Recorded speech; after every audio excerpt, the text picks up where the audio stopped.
Hey everybody, it's John, Lake Erie Chestnuts. Been a while since I checked in. Getting towards the end of September 2020.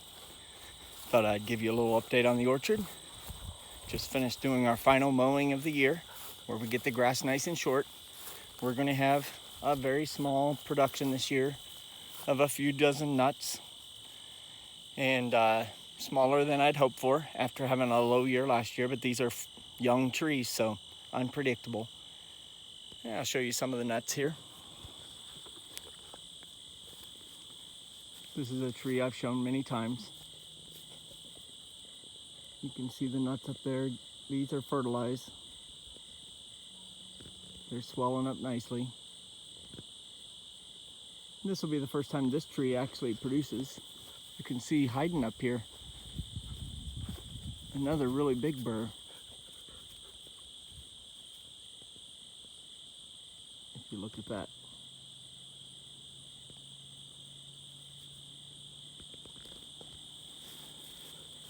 This tree, just a beautiful tree.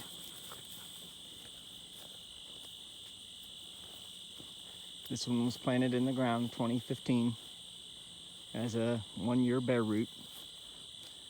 Yeah, let's look at some more. We'll just go for a walk here.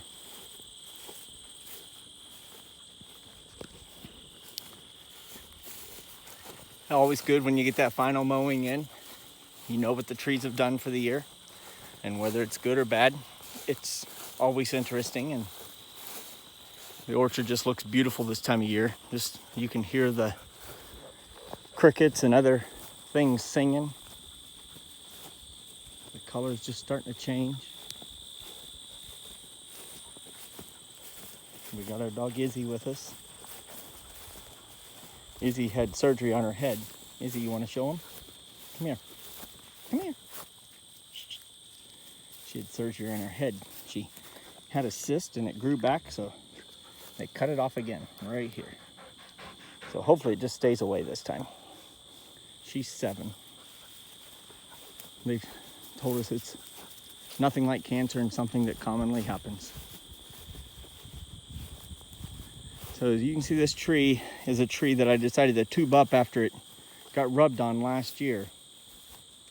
So you see it recovering from being rubbed on by a deer.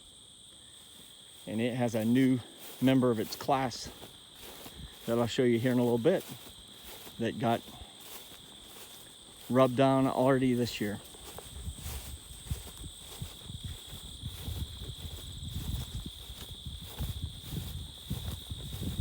Just a beautiful day. We'll slip over here. You see how I leave these rows? I just prefer to work with wildlife. I've said that many times, but there's so much wildlife that gets to live between those, and I still get to have the space for my trees, and it just,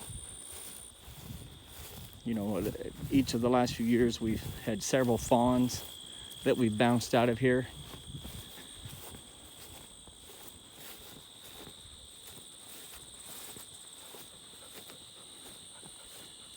Now here's the tree that joined the club here. Decent sized tree. And you can see, despite the tube, the deer decided to just rub his antlers on it. But it's got one half side all bark still, so I guess it should survive as long as it doesn't introduce a disease. But giant pain in the backside when they do that.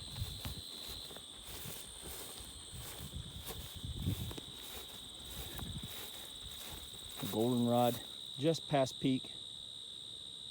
The bees working on it. Honeybees everywhere here.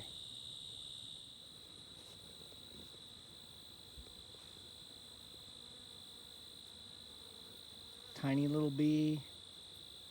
Some sort of yellow jacket looking thing. Honeybees. All working the goldenrod.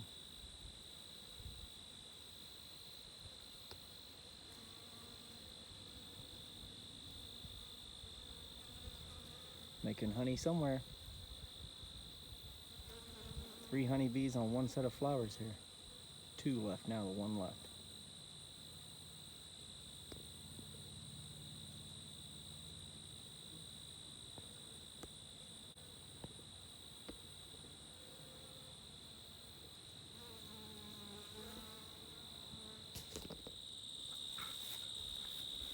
some sort of small bumblebee.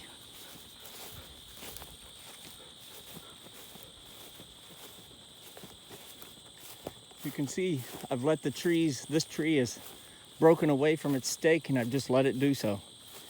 And it's got a little bend, but you know, it's gonna have to stand up on its own at some point in time. So if it has a little bend, it's gonna have a little bend.